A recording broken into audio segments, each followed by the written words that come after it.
তো hi guys, তো সবাই কেমন আছেন? পেঁয়াজগুলো কাটতেছি আজকে।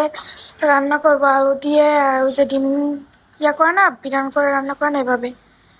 তো পেঁয়াজ কাটতেছি, আমি পেঁয়াজ কাটতে পারি না, তারপরও কাটতেছি। দেখেন, এখন এসে অনেকে কমেন্ট করবেন কিভাবে বসে আছি। আমি এভাবেই বসে করি, বুঝতে পারছেন? আর উঠতে আমার খুবই কষ্ট হয়। তো এই যে পেঁয়াজ কেটে নিতেছি। হ্যাঁ,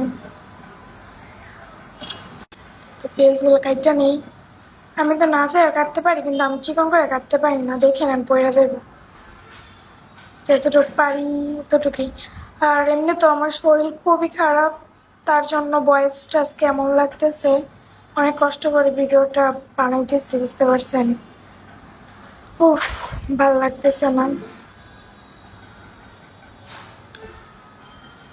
আর হ্যাঁ, আজকে আমি রোজা রাখি নাই, তো আর কি বলবো।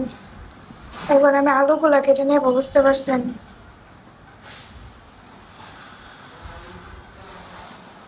আলুগুলো আমি চিকন চিকন জাল দেওয়া যে কারণে এভাবে কেটে নিব, নিয়ে তারপরে বাকি